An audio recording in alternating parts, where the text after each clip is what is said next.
जय बोलो देवादिदेव 1008 श्री भगवान महावीर स्वामी की जय जय जय। अहिंसा परमो धर्म की जय जय जय। परम पूज आचार्य गुरुवर श्री विद्यासागर जी महाराज की जय जय जय। बोलिए परम पूज्य गुणायतन प्रणेता मुनिवर 61 प्रमाण सागर जी महाराज की जय जय जय। हमारा जीवन हमारे व्यवहार से निर्मित होता है, संचालित होता है। हमारा व्यवहार हमारे सोच से नियंत्रित होता है और हमारी सोच हमारी भावनाओं से उत्पन्न होती है। जैसे भाव वैसी सोच, जैसी सोच वैसी प्रवृत्ति, जैसी प्रवृत्ति वैसा व्यवहार। अपने व्यवहार को सुधारने के लिए हमें उसके जड़ भाव को सुधारने का प्रयास करना चाहिए। भाव सुधरने से भाव सुधरता है। जैसे भाव वैसा भाव। आचार्य कुंद हमें पापात्मक भावों से बचने की प्रेरणा दे रहे हैं और वे बता रहे हैं कि वे भाव तुम्हारा पतन करने वाले हैं, तुम्हारे जीवन में नकारात्मकता भरकर पूरे जीवन को नकारा बनाने वाले हैं। उनसे अपने आप को बचाओ और अपने जीवन को बेहतर बनाने का संकल्प लो। पिछले लगभग 12 दिनों से पुण्य और पाप पर विवेचना चल रही है। आज पुनः हम उसी कड़ी को आगे बढ़ा रहे हैं। सन्नावो तिलेसा इंदी वसदाय अट्ठ रुद्धानी नानम च दुप्पउत्तम मोहो पावपदा होदी। संज्ञाएं 3 लेशाएं इंद्रियाधीनता ये पापात्मक है। आज बात आ रही है अट्ठ रुद्धानी आर्त रौद्र परिणाम। ये पापात्मक है। अगर मेरे मन में ऐसा परिणाम आ गया तो ये समझने की बात है कि मेरे भीतर पाप आ गया। प्रायः हम क्रियात्मक पापों के प्रति तो फिर भी सावधान हो जाते हैं। भावात्मक पाप को हम पाप ही नहीं मानते और वह पाप हमारी चेतना को कलंकित करता है। आचार्य कुंद कह रहे अट्ठ रुद्धानी आर्त और रौद्र परिणाम पाप है। मतलब आर्त परिणाम और रौद्र परिणाम क्या है? 24 घंटे हमारे अंदर कुछ ना कुछ भाव तो होते हैं। ये भाव आए यानी पाप आए। अगर मैं संक्षेप में कहूं तो आकुलता मात्र का नाम आर्त ध्यान है। आर्त ध्यान का मतलब क्या? आकुलता। ये शोक रूप होती है, व्याकुलता रूप होती है, दुख रूप होती है, चिंता रूप होती है। ये आकुलता है। ये आकुलता के परिणाम का नाम आर्त ध्यान है। अभी थोड़ी देर बाद मैं उसकी चर्चा करूंगा। और रौद्र ध्यान मन की कलुषता का नाम है। मन की कलुषता का नाम है। ये आर्त ध्यान और रौद्र ध्यान संस्कारवश हमारे अंदर बना रहता है और हमारे जीवन को पापात्मक बनाता है। आज हमें सावधान होना है इनके प्रति। सबसे पहले देखना है कि आर्त ध्यान या रौद्र ध्यान किस रूप में हमारे जीवन से जुड़ता है, किस रूप में हमारे जीवन से जुड़ता है और हमारे जीवन को बेचैन बनाता है। आकुलता, अभिमान, क्षोभ और आसक्ति ये आर्त और रौद्र ध्यान की पहचान है। आज इन्हीं 4 बातों की चर्चा आप सबसे करूंगा। पुनः दोहराता हूं। आकुलता, अभिमान, क्षोभ और आसक्ति। अगर हम आम भाषा में समझना चाहें तो आर्त रौद्र ध्यान को ऐसे समझ सकते हैं। आर्त का मतलब होता है पीड़ा, दुख। अपने मन से पूछो, मन की दशा क्या होती है? छोटी छोटी बातों से मन प्रभावित होता है और दुखी हो जाता है, व्याकुल हो जाता है। यह मन की आकुलता आर्त ध्यान है, जो आचार्य कुंद की दृष्टि में पाप है। किसी को मारने का पाप आप नहीं करते, किसी को कष्ट देने का पाप आप नहीं करते, किसी के साथ दुर्व्यवहार करने वाले पाप से भी आप बचते हैं, किसी की अमानत में खयानत करने वाले पाप से भी आप बचते हैं। लेकिन अपने मन को पीड़ित, परेशान और कलंकित करने वाले पाप से आप कभी बचने का भाव रखते हो? आर्त ध्यान, आकुलता। कैसी आकुलता? इष्ट के वियोग में, अनिष्ट के संयोग में, शारीरिक मानसिक पीड़ा में, या अपने भविष्य की योजनाओं की पूर्ति की चिंता में। यह आकुलता हमारे मन में होती है कि नहीं होती? ये क्या है? पाप। काश हम इसे समझते। आचार्य कुंद कहते हैं, जो तुझे परेशान करे वह सब पाप है।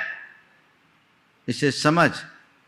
दूसरे को परेशान करना तो पाप है ही, खुद को परेशान करने वाली वृत्ति भी पाप है। जो तुम्हारी सरलता को लील जाए, जो तुम्हारी सहजता को खंडित कर ले, जो तुम्हारे मन की शांति को खत्म कर दे, जो तुम्हारी जीवन की सरसता को समाप्त कर दे, वह सब पाप है। संभवतः पाप का ऐसा रूप आपने कभी देखने की कोशिश नहीं की होगी, किसी ने दर्शाया भी नहीं।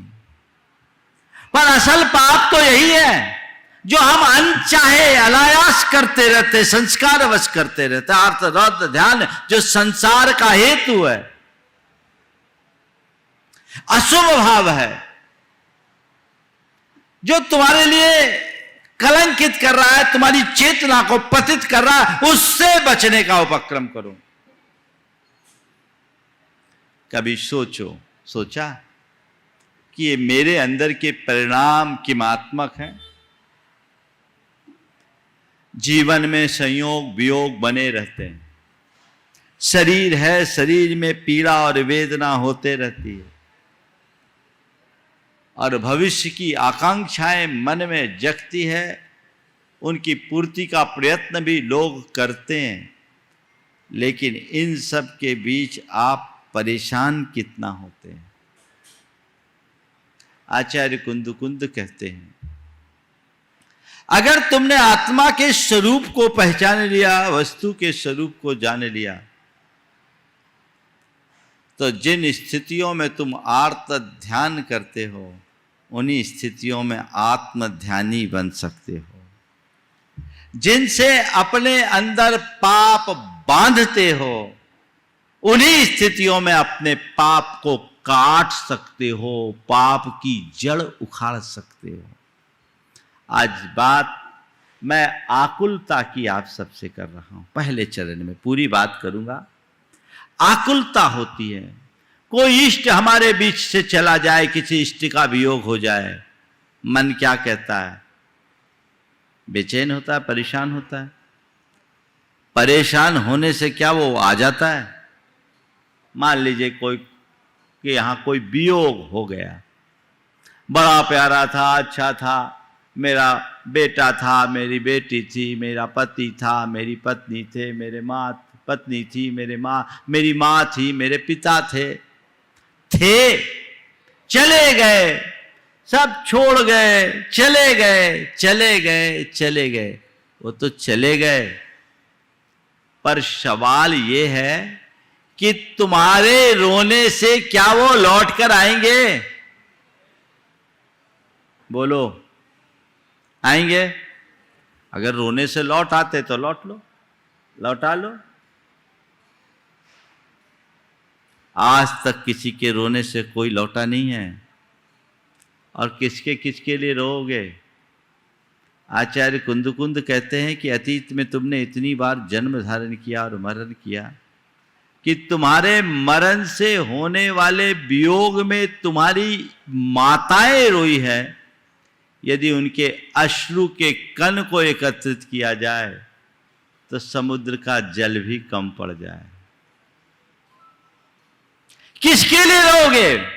एक दो मां नहीं, इतनी माओं ने तुम्हारे वियोग में, यानी मां के रहते तुम इस दुनिया से गए, उनके आंसू के कण को इकट्ठा किया जाए तो समुद्र का जल कम पड़ जाए। अतीत में तुमने इतनी माताओं का दूध पिया है कि उसे इकट्ठा किया जाए तो क्षीर सागर का जल भी कम पड़ जाए। किसको रो रहे हो? किसके लिए रोना है? रोने से तो कोई लौटा नहीं, न लौटेगा। तो क्या करो? बस एक बात हृदय में धार लो, यही होनहार थी और उसका इतना ही संयोग था। एक तत्वज्ञानी में और एक अज्ञानी में इतना ही अंतर है कि तत्वज्ञानी सांसारिक संयोगों को संयोग मानता है और अज्ञानी उनमें आत्मबुद्धि रखता है, उन्हें अपनी मानता है।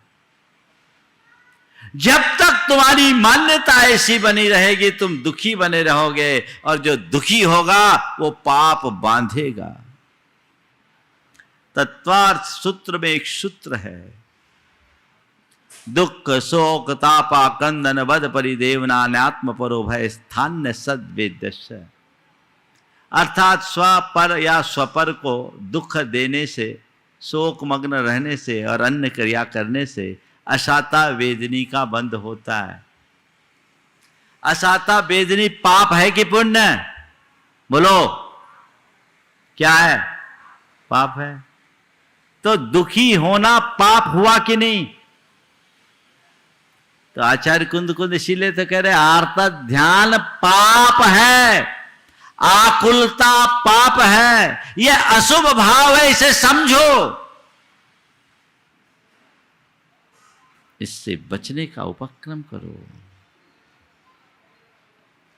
इष्ट के वियोग में व्याकुल होना, अनिष्ट के संयोग में कोई अवांछित व्यक्ति जुड़ जाए या अवांछित घटना घट जाए, अरे अब क्या होगा, ये तो बला सिर पर आ गई, क्या करे क्या करे क्या करे।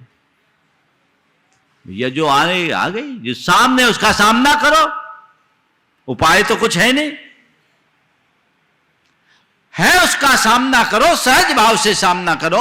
महापुरुषों के जीवन में भी अनेक अनिष्ट संयोग हुए हैं, बड़े बड़े उपसर्ग उन्हें झेलना पड़ा है, पर वो तो कभी विचलित नहीं हुए। उनके चरित्र को पढ़ो। अनिष्ट का संयोग, अंजना को सामने लेकर चलो। अंजना के 22 वर्षों तक पति का वियोग झेला अंजना ने, पर उसे घर से निकाल दिया गया। पति के घर का दरवाजा बंद हो गया, पति के घर से बाहर निकाल दी गई। पिता के द्वार पर गई, वो दरवाजा भी बंद हो गया। इष्ट का वियोग। और कहां जा रहे हैं? सघन जंगल में, जहां वक्त ले जाए। अनिष्ट का संयोग है। पर मैं आपसे पूछता हूं, अंजना ने क्या किया? डिप्रेशन में गई, रोई गाई चिल्लाई, क्या किया अंजना ने? सहज भाव से इसे स्वीकार किया। मेरे कर्म का उदय है, चलो परिणति को यही मंजूर है तो मुझे स्वीकार है। इतनी सी सोच ने उसके दुख के भार को उतार दिया। अबला होने के बाद भी सबलों से बड़ा काम कर डाला। एक स्त्री एकाकी निर्जन मल में, एक सहेली थी मात्र, और क्या था। चल रही है, पेट में गर्भ है। और विचित्रता देखो, पेट में जो जीव है वो कोई ऐसा वैसा जीव नहीं, तदभव मोक्ष गामी हनुमान है। कैसा खेल है पुण्य पाप का।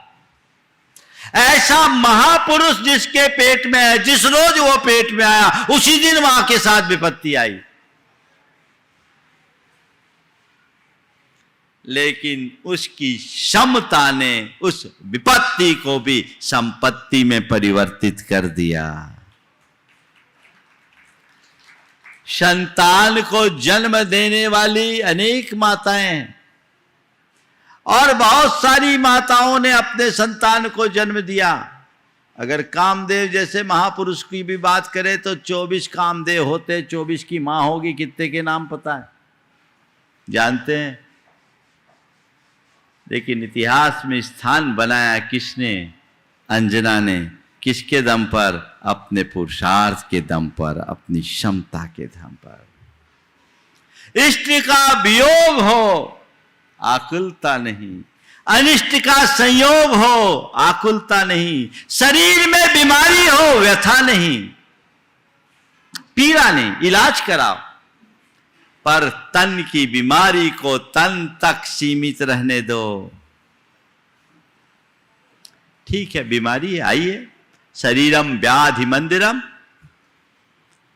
जितने रोम उतने रोग, अंतर केवल इतना है, किसी का प्रकट हो जाता है, किसी का अप्रकट रहता है। अब बीमारी आई है, जाएगी। मेरे हाथ में चिकित्सा है, आरोग्य नहीं। और ये बीमारी तन को है, मेरी चेतना को नहीं, मेरे मन को नहीं। ज्यादातर लोग तन से बीमार कम, मन से बीमार ज्यादा है। मैं आपसे कहता हूं, तन की बीमारी को मन में हावी करना पाप है। बीमारी होना, उसका इलाज कराना, चिकित्सा कराना तुम्हारा कर्तव्य है, लेकिन बीमारी में अपने मन को विचलित कर लेना पाप है। पीड़ा, चिंतन, आर्त, ध्यान, इसे पाप समझो। मन में क्षमता रखो। कर्म का उदय है, तन बीमार है, ठीक है, हो जाएगा। चलो अपने अंदर की सहन शक्ति बढ़ाओ और ये भाव उस घड़ी लाओ कि ये बीमारी मेरे कर्म काटने का निमित्त बनकर आई है। थोड़ी सी सोच बदल दो, कैसी भी बीमारी होगी विचलित नहीं होगी। लेकिन जो तन की बीमारी को मन पर हावी कर लेते, या जिनके मन पर तन की बीमारी हावी हो जाती है, वो जिंदगी भर बीमारी ही बने रहते हैं। अरे अब क्या होगा, क्या होगा, लोग हताश हो जाते हैं, जीवन की आस छोड़ देते हैं। बीमारी ही बने रहोगे। बीमारी आई है, जाएगी, मुझे सहन करना है। आर्त ध्यान है बीमारी में विचलित होना, और आत्म ध्यान है बीमारी में स्थिरता रखते हुए कर्म को काटना। मैं अपने जीवन का एक अनुभव आपको सुनाना चाहता हूँ। इससे 1999 तक मैं प्रायः बीमार रहा। साल में 8-8, 10-10 बार तो मलेरिया आता था। इसी बीच मुझे पीलिया हुआ, 2 बार टाइफाइड हुआ, किडनी में स्टोन की प्रॉब्लम हुई, साइनस की प्रॉब्लम हुई, दंत सूल हुआ। कुछ न कुछ दंत सूल, ऐसा सूल था जो सुबह सूरज उगने से चालू होता और शाम के 6 बजे तक बढ़ता रहता और बुखार रहता, जैसे जैसे सूरज की रोशनी। जून के महीने में हुआ, बीमार रहा। संयोग 1993 में गुरु शरण में था, रामटेक में चातुर्मास। उस साल मुझे 60 दिन तक लगातार मलेरिया रहा। प्रतिदिन 1-1 घंटा शिफ्ट होता जाता था और रूटीन बन गया था।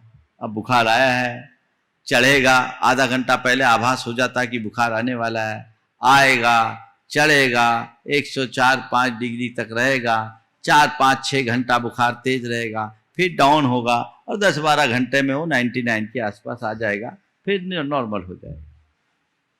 एक रोज आधा घंटा बिफोर आ गया बुखार और चौके में ही आ गया आहार लेते लेते। जो भी आहार हुआ उल्टी हो गई। गर्मी प्रचंड थी, मानसून की बारिश आई नहीं थी और उस दिन मुझे 107 डिग्री बुखार आ गया। गुरुदेव को पता चला, मैं बेसुध लेटा था, मुझ पर लोगों ने चटाइयां भी डाल दी थी। गुरुदेव आए और महाराज लोग साथ आए, चटाइयां हटाई। गुरुदेव के हाथों का दिव्य स्पर्श जब मुझे लगा तो मेरे अंदर कुछ चेतना सी आई। मैं हड़बड़ा कर उठा, उन्हें प्रणाम किया। गुरुदेव ने हालचाल पूछा और फिर धीरे से पूछा, समय सार याद है ना? 107 डिग्री बुखार में पूछ रहे समय सार याद है ना? मैंने कहा जी। फिर उन्होंने साथ में जो महाराज थे उन्हें कुछ उपचार बताया। थोड़ी देर बैठ के वो चले गए। वो गए और मैंने कहा मुझे उड़ा दो। मैं लेटा और जो समय सार में खोया, उस स्थिति में मैं समय सार में खोया, अपनी आत्मा की तरफ दृष्टि रखा और उसकी चिंतन में डूबा। 15 मिनट बाद मेरे शरीर से पसीने की धार बहने लगी, पूरी चटाई गीली हो गई। और आप सुनकर ताज्जुब करोगे, 1 घंटे बाद मेरा टेम्परेचर लिया गया तो 99 निकला। 99। आप किसी भी पद्धति से टेम्परेचर को इतनी जल्दी डाउन नहीं कर सकेंगे। क्यों डॉक्टर साहब? हो सकता है कि आपकी थेरेपी में कोई पद्धति नहीं।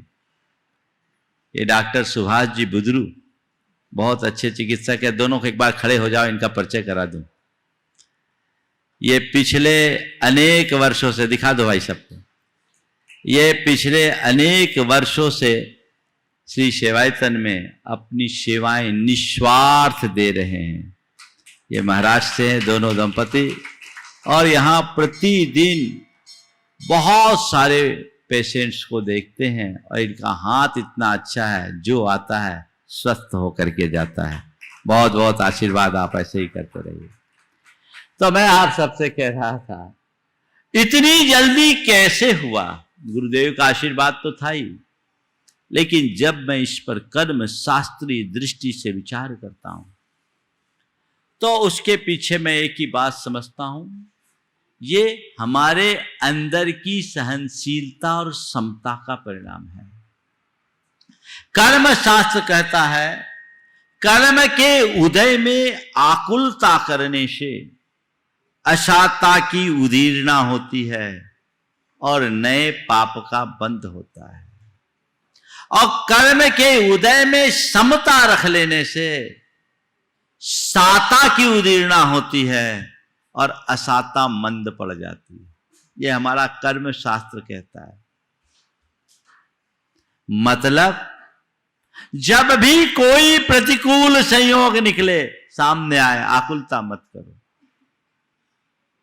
उसे सहज भाव से स्वीकारो, अपनी क्षमता जगाओ। तो जो बीमारी 1 महीने में दूर होने वाली, वो 1 सप्ताह में दूर हो सकती है। नकारात्मकता को अपने अंदर आने मत दो, क्षमता रखो। कर्म का उदय है, ठीक होगा। मैं ये नहीं कहता कि आप मेडिकल एड मत लो, लीजिए। जो मेडिकल एड की चीज है वो मेडिकल एड से ही ठीक होगी, लेकिन मेडिकल एड लेने से पहले एक मेरी दवाई खा लीजिए। बताऊं, एक खुराक खानी पड़ती है और फ्री में मिलती है, खाते ही आराम मिलता है। बता दो, अक्सर बताता हूं, खुलेआम बांटता हूं, आज फिर बता देता हूं। उस दवाई का नाम है संतोष बटी। संतोष बटी खाइए, तत्काल आराम पाइए। कहते हैं ना, किसी को हार्ट का दौरा है तो उसके जीभ में सोब्रिटेट दे दो तो उसका खून पतला होने लगता है और उसको काफी हद तक बचाया जा सकता है। तो तुम्हारी शोबरी ट्रेड का क्या असर होगा नहीं होगा वो मैं पक्के तौर पर नहीं जानता, लेकिन मुझे इतना पता है कि एक खुराक संतोष बट्टी की यदि अंदर चले गई तो सारी दवाइयाँ बहुत तेजी से काम करती है, अपने आप आराम मिलता है। पीड़ा हो पर पीड़ित मत हो, वेद विज्ञान का चिंतन करो, अर्थ ध्यान नहीं आत्म ध्यान। अरे भाई बीमारी तुम्हारी है तो सहना भी तो तुम्ही को पड़ेगा। दूसरे क्या करेंगे? तुम्हारे आजू बाजू में खड़े हो सकते हैं, तुम्हारे हाथ पांव दबा सकते हैं, तुम्हारे लिए डॉक्टर वैद्य हकीम को बुला सकते हैं, हो सके तो थोड़ी ऊपरी सेवा कर सकते हैं, तुम्हारे दर्द में तुम्हारे साथ खड़े हो सकते हैं, पर तुम्हारे दर्द को कोई भोग सकता है क्या? भोगना तो अकेले ही है। तो मैं आकुल व्याकुल होकर भोगूं तो मुझे भोगना है, और मैं सहज भाव से भोगूं तो मुझे भोगना है। तो मुझे अब कौन सा रास्ता चुनना चाहिए? बस मैं आप सबसे कहता हूं, इस आकुलता को पाप समझना शुरू कीजिए, अपने आप बच जाओगे। मैं आपसे पूछता हूं, आप पाप से बचना चाहते हो कि नहीं? बोलो, चाहते हैं? पाप से बचने का प्रयास भी करते हो? करते हैं। तो फिर जो जो आपको पाप दिखता है, आप उन सब से बचने की कोशिश करते हैं। जिस दिन आकुलता आपको पाप दिखने लगेगी, अपने आप बचना शुरू कर दोगे। पाप के इस स्वरूप को समझिए। आकुलता पाप है, अट्टरुद्धानी। अर्थ और रौद्र परिणाम, अर्थ और रौद्र ध्यान अशुभ भाव है।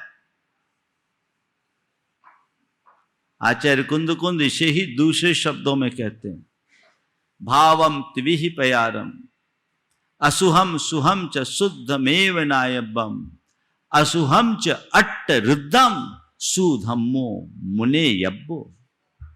भाव तीन प्रकार का, अशुभ भाव, शुभ भाव और शुद्ध भाव। इसमें से आर्त और रौद्र परिणाम अशुभ भाव है, शुभ धर्म ध्यान है, और वीतराग दशा में शुद्ध परिणाम है। तो अशुभ भाव जो है वो पाप है। पाप है कि नहीं है? बोलो।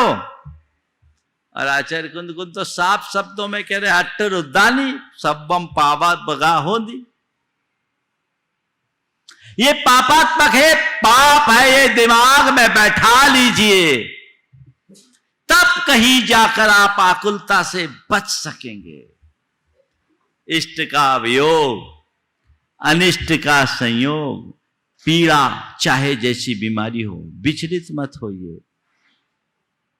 मेरे संपर्क में एक व्यक्ति है, उस व्यक्ति को गठियावात की शिकायत है। अगर मैं कहूं तो उसका अंग अंग उमेटता है। सारी दवाइयां कर ली और लगभग 22 बरस से वो आदमी परेशान है, पीड़ित है। लेकिन इस स्थिति में भी उसके धैर्य और साहस की सराहना करनी होगी। वो विचलित नहीं होता। वो क्या कहता है, महाराज मैं पहले साधु बनना चाहता था, मेरे घर वालों ने जबरदस्ती मेरी शादी कर दी। मुझे लगता है ये बीमारी मेरे कर्म काटने का निमित्त बनकर आई है, मैं क्षमता से इसे काटूंगा। दूसरा आदमी सुसाइड कर ले, ऐसी वेदना जिसका अंग अंग उमेट रहा है, वो व्यक्ति भी आत्मज्ञान के बल पर अपने भीतर ऐसी समझ रख सकता है। आप क्यों नहीं रख सकते? थोड़े में विचलित हो जाते हो। कर्म सिद्धांत को समझो और ये सोचो, ये कर्म का उदय है तो भोगना तो पड़ेगा ही।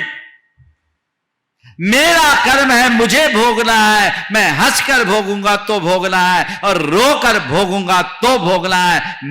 मेरा कर्म कोई और नहीं भोग सकता, और किसी के कर्म को मैं नहीं भोग सकता। ये पक्का श्रद्धान है कि नहीं है? बोलो गजराज जी। बस इतनी बात करनी है, सब चीज का सॉल्यूशन यही है।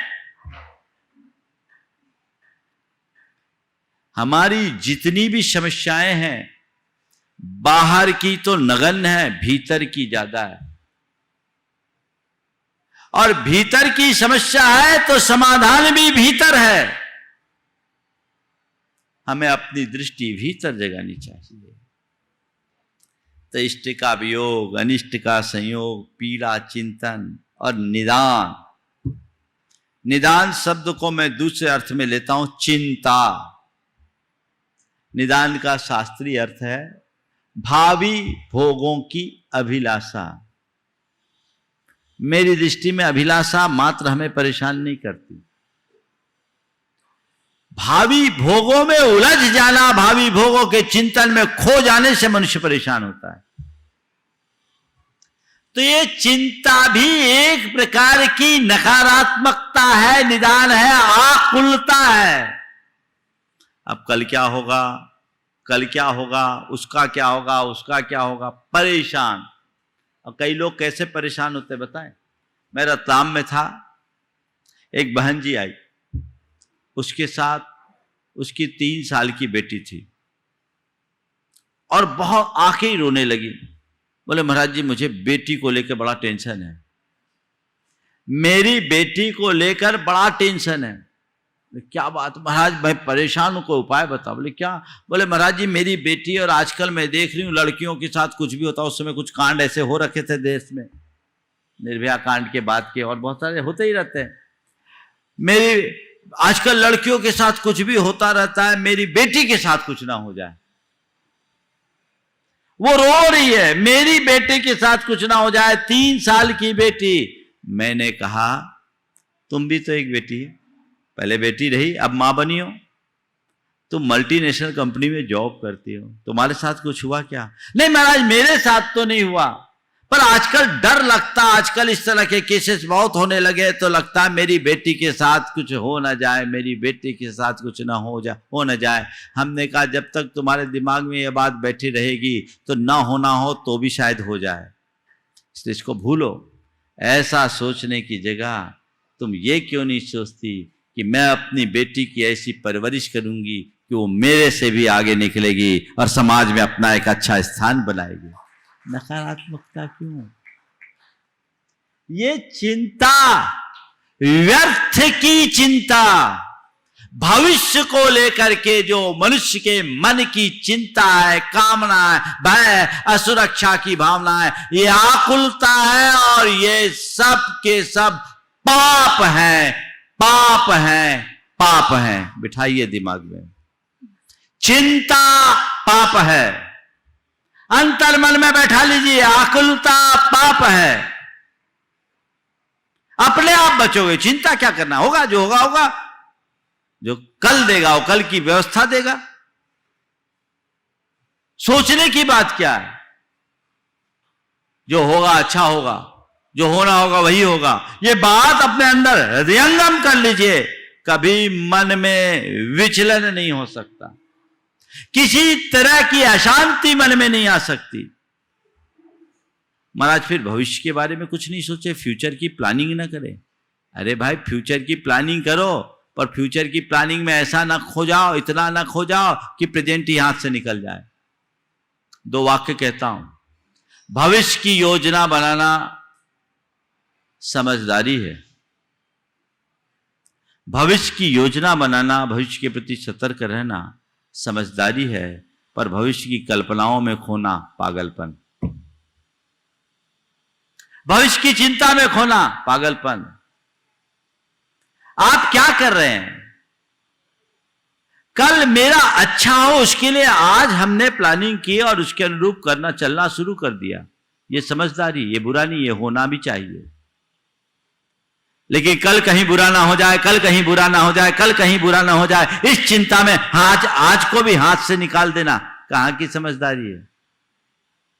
भविष्य के प्रति योजना बनाना दूरदर्शिता है, तो भविष्य की चिंता में खो जाना दुखदर्शिता। दूरदर्शी बनो, दुखदर्शी नहीं। अपने आप को अंदर से बदलिए, जीवन को रूपांतरित करने की कोशिश कीजिए, तो कहीं जाकर जीवन धन्य होगा।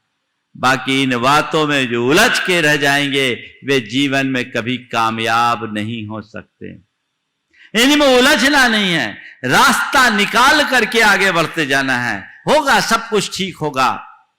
जो मैं करूंगा वही होगा, जो मेरे कर्म के उदय में आएगा वही होगा। मेरे हाथ में जो है वो मुझे संभालना है। बाकी इन सब चीजों में ज्यादा उलझना नहीं है, क्योंकि ये चिंता को जन्म देने वाली है, और चिंता मेरे दिमाग का बोझ है, वो मेरी चेतना को कलंकित करने वाली है। मुझे उससे बाहर निकलना है। जो व्यक्ति आत्मज्ञानी है, जिसके अंदर कर्म सिद्धांत पर विश्वास है, जो जीवन और जीवन की व्यवस्था को ठीक तरीके से पहचानते हैं, वे जीवन में कभी चिंतित नहीं होते। चाहे कितनी भी बड़ी समस्या हो जाए, या चाहे कितना भी बड़ा कार्य क्यों ना हो, स्मूथली करते हैं। संत कहते हैं, जीवन को आकुलता और चिंता में गंवाने की जगह जीवन के हर पल को एंजॉय करना सीखो, जीवन का रस लो। आप लोग मेरी भावना में जो 2 पंक्तियां दोहराते हो, बस उसे भर आत्मसात कर लो, जीवन का सार प्राप्त हो जाएगा। होकर सुख में मग्न न फूलूं, दुख में कभी न घबराऊं, इष्ट वियोग अनिष्ट योग में सहनशीलता, क्या करूं? सहनशीलता दिखना है। भावना योग इसमें बड़ा कारगर है। मुझे सहज रहना है, मुझे संयम रखना है, मुझे शांत रहना है, मुझे सहन करना है। ये बातें अंदर में बैठ जाए तो जीवन कभी असहज नहीं हो सकता। ऐसी सहजता की वृत्ति हम सबके अंदर आनी चाहिए। समय आप सबका हो गया है, यहीं पर विराम। बोलिए परम पूज्य आचार्य गुरुवर श्री विद्यासागर जी महाराज।